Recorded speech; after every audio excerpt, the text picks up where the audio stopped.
and welcome to New Media Central's YouTube channel. I'm Sebastian, the editor of New Media Central Europe. We're here today at the Seraphine Olympia Hotel in Kensington, London, with our very special guest, Mr. Peter Hitchens of the Mail on Sunday. Peter, thanks for being with us. It's a pleasure so far. So one of the reasons I wanted to hold this interview with you was to really give you credit for some of the successful predictions you made about the Labour Party and how they'd collapsed because they're so out of touch with their fan base, and the turmoil they're in at the moment only exemplifies this claim. However, you have sometimes said the same with the Conservative Party, and under their new leadership they seem to be stronger than ever, polling at 16 points above the Labour Party.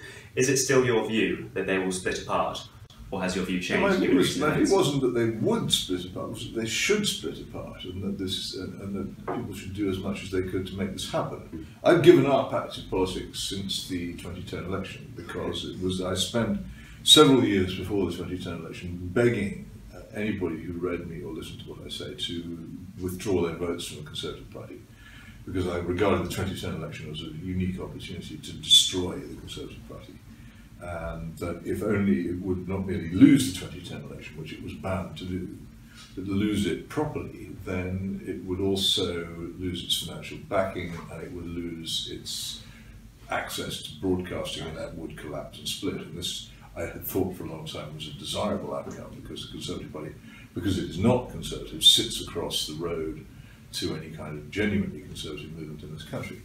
Alas, by losing the 2010 election, as I predicted, but not losing it spectacularly enough, and then forming a coalition which many people mistook for a conservative government, the Tory party has survived and is now probably unassailable.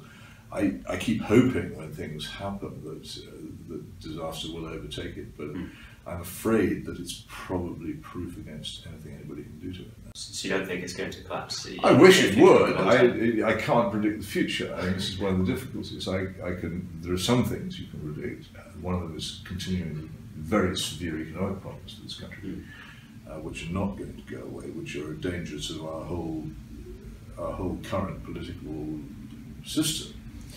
But whether they will lead to the destruction or splitting or collapse of the Conservative Party, I don't know, and I can't at the moment see any reason to do so. I thought for a brief moment that what happened after the referendum might conceivably do for them, but the extraordinarily rapid collapse of Michael Gove and Boris Johnson, and the amazingly swift steamrolling of all opposition by Theresa May really put an end to that as well. I'd quite like to ask about that. Are you one of these conspiracy theorists that believes that the coronation that happened was on purpose, or did you think it just happened naturally? Well, I don't like the term conspiracy theorist because it summons up this picture of people in Guy Fawkes hats and cloaks sitting in a tavern in Deptford plotting to stab people in the back.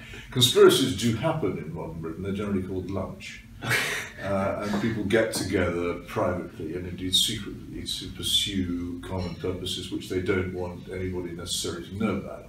So to say that this happens is not to be some kind of paranoid schizophrenic lunatic who thinks that things are going on the chart. It's to recognise that politics does actually contain quite a lot of actions which people don't publicly acknowledge, and lunch, and even worse, the really serious plots take place at dinner, goes on all the time, and once you realise that's what it's really called, then you understand. So I don't know about conspiracy theory. No, I think what was astonishing about the Theresa May coronation was that somebody who had played such a weak and cowardly part in the referendum campaign should benefit so much from a result which she hadn't even feebly desired. And it was rather odd. I don't think it was intended by anybody except her. But I think at the end, after the extraordinary Gove-Johnson collapse, it just fell to her because she was the best placed, the most organised, and the most, how should I put it, politically professional. Though how much that is attributable to her and how much it is attributable to her very clever group of spin doctors and aides, who are extremely good at what they do, I'm not sure. She herself is largely a creation of these people.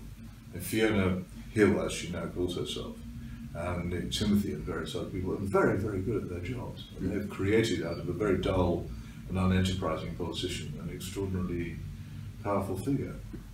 So moving on to Brexit now, I'd like to know which camp you're in on the topic of Article 50. Are you in the camp which says we should trigger it immediately in order to cut down on business uncertainty and increase consumer confidence, or are you in the camp which says we should wait in order to secure our trade? Well, I think the problem with Article 50 is that it places you on a sort of escalator from which you can't escape, and that it doesn't give you very much room for manoeuvre, and the moment at which you trigger it is the moment at which you are prepared for everything that happens next. Since nobody was prepared for this outcome, since the British government didn't want it and still doesn't want it and isn't prepared for it, then I think it would be most unwise to trigger it and just say, right, we're going, because that would place the future in the hands of the European Union rather than in our own. So from the simple point of view of negotiation, I don't see any great rush. What worries me far more about it is that we're going to move over 2 or 3 years from being half in the European Union to being half out of it. Our status at the end of it will be proclaimed as being out, but we won't really be out. And I think that's always been a danger. It's one of the reasons I was against the referendum. When you have an entire political establishment in 2 chambers of parliament, a legal system, a diplomatic service and a civil service, and most of the media who are against our leaving the European Union, then a referendum saying we should leave is less than halfway there. I've always thought, and I still think, the best way out is for a political party committed to exit and with a programme for using that exit, saying this is what we're going to do with the new freedoms which we have, would have been a much better way of doing it. And I really am by no means sure that we're ever going to get out. You don't think we're actually going to leave the EU? Well, I'm not sure that we are. I don't think there's any reason to. Surely there'd be public outcry if the people have look, I mean, there is you mustn't mistake appearance for reality. You could reach an agreement with the European Union in which it was formally stated that we were outside the European Union, where we no longer had to fly that stupid flag all over the place, and where Parliament didn't actually have to enact as Acts of Parliament and statutory instructions from the European Commission, but we would remain to all intents and purposes part of it. So for instance, the European arrest warrant would continue. We would still be in the single market, our borders would still be open, our passports were still effectively through the EEA-B, European Union passports, even if it didn't say so. That wouldn't be, to me, leaving the European Union. Be more of a cosmetic change? Yes, it would be. As I say, we would have moved from being half in to being half out. We would still, in so many ways, be in. We would still be operating so much of the acquis communautaire that we would effectively still be in. But politically, enough people would have been satisfied. And indeed, the people who wanted to remain would have been reassured. And at the end of it, we wouldn't really have moved very much. Well, I'd like to talk now about some international affairs, and some of our American readers have been begging me to ask you this question. If you were an American, who would you be voting for, Trump, Clinton, or would you abstain? And I think I already know your answer. Well, I don't vote. I haven't voted for years. Who would you, if you had to endorse? Who's the who's least going worst? to make me? Voting's not compulsory. Who would you prefer, out of Trump or Clinton, to be president? I don't prefer either. I don't find either of them have any connection at all with my desires. Increasingly, I think politics is a form of idolatry. I don't think it's necessarily a respectable or profitable activity for a civilized person. And where we are presented with choices like that, then our moral duty is often to abstain. And people say, "Oh, you must vote." People died for this. I know very little evidence that anybody's ever died for the right to vote. As far as I can see, the right to vote has been handed out with amazing abandon by politicians who long to have large, ignorant electorates whom they can bribe and manipulate. I don't think that actually this is so. And also, the freedom not to vote is a crucial freedom, which is often not permitted to people in totalitarian states. They're compelled to go and vote for their leaders, so that they have a source of legitimacy. I don't think it's my duty to legitimize people of whom I disapprove. In fact, I think it may well be a moral duty not to legitimise people of whom I disapprove. Quite. America is also currently going through another debate at the moment on gun control after the horrific attacks in Orlando. And I know you're not the biggest fan of gun control around, but I don't think I've ever heard you advocate the legalisation of gun ownership in the UK. No, I haven't. What would be the point? It's not my point has always been the absurdity of calls for gun control. And the idea that you are going to prevent the illegal use of guns by banning law-abiding people from owning them seems to me to be self-evidently ridiculous. Also, most of these events which are advanced as arguments for gun control are not. If gun control were the problem, why is it that these rampage massacres, which have become so common, have only become so common in the past 40 years. In fact, gun control in the United States is tighter now than it was 40 years ago. So it cannot be the prime explanation for these events. So I seek another explanation, and there often is. You mentioned Orlando. Omar Natim was, as was Anders Breivik, a taker of steroids, as was the British rampage killer Raoul Moat and others whom I could name if I had my files handy. Almost all the people involved in almost all the rampage killings, both those categorized as Islamist terrorists or those categorized as gun control failures in the United States, are actually people who have been taking powerful mind-altering drugs. And this is the thing which they have in common, which is interesting in many ways. I'm not saying that Islam is not involved. I'm not saying that easy gun ownership is not involved. I'm just saying if you're interested in preventing these things, then you might be more profitably involved in looking at the connection between this sort of violence and all sorts of violence as it happens, and the increasing use of mind-altering drugs in our society, both legal and illegal, because it's the search for soma, the idea that in some way we can make our lives better by taking some sort of drug, which is taken to its logical conclusion in Aldous Huxley's Brave New World, where a drug, soma, is on general release and used by most people to alter their lives to what they imagine to be the better. This search for soma has totally taken over our society, so huge numbers of people now go to the doctor hoping that a pill will make them happy when they're unhappy, and huge numbers of other people take technically illegal drugs, which are not actually banned, in, again, the pursuit of what they imagine to be happiness. What they don't seem to realise is that there is a price to be paid for altering your mind, and that it could be quite severe. The thing about these rampage killings is that they are a particular subset of crime which is very, very closely studied. If there's a terrorist outrage, or a school shooting, or a massacre in the United States, the media and the authorities look into it in a great amount of detail, and they discover things about the culprits which are not discovered about the culprits of more ordinary crimes. So in this subset, if you look at these things, almost invariably you will find that the culprit had been taking some sort of mind-altering drug, legal or illegal. This seems to me to suggest that an inquiry into all violent crime of any kind, the kinds which are dismissed as trivial, the kinds which are thought of as normal, ought to be undertaken to see if there is actually a serious and meaningful correlation between the widespread taking of mind-altering drugs and the growing amount of violence in our society. I think there might be. If there is, then there would obviously be conclusions to be drawn. Right. Moving on, I'd like to talk about the migrant crisis for a bit. And given the recent influx of migrants into Europe and the tensions that it caused, would you say the Schengen Agreement is doomed? I don't know. I think that the Schengen Agreement is so crucial to the European project that they will be very reluctant to give it up, and that they might suspend it and indeed circumvent it from time to time. But like the single currency, it's so much a part of their utopian project that I think that they will find it very difficult to abandon it. In any case, what is the action that anybody can now take? The thing about the migrant crisis in Europe is that, not that it is happening, though it's true that it still is happening, but that it has happened.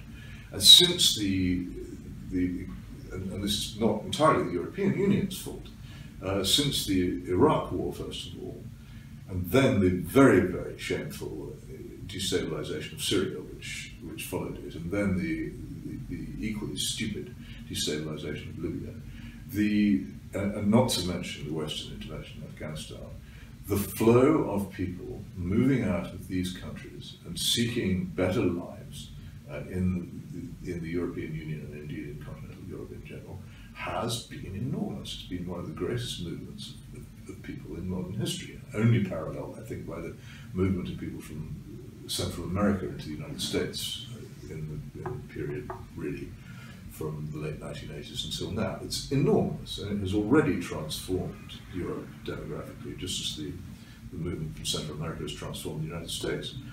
People will just have to learn to cope with it as best they can. This has happened.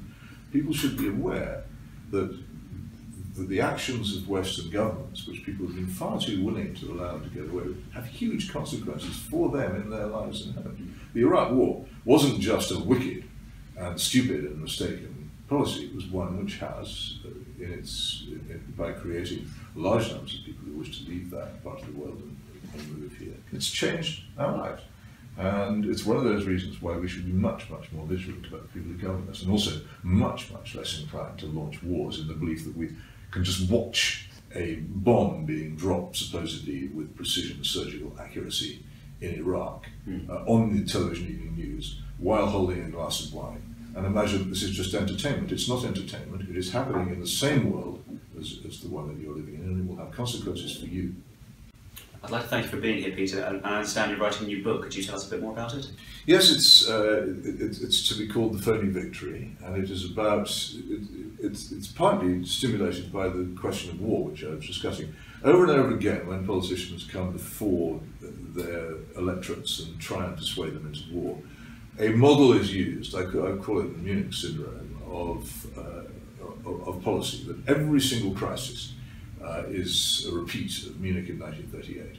And in this crisis, the politicians who are trying to make us go to war imagine themselves to be and portray themselves to be Winston Churchill.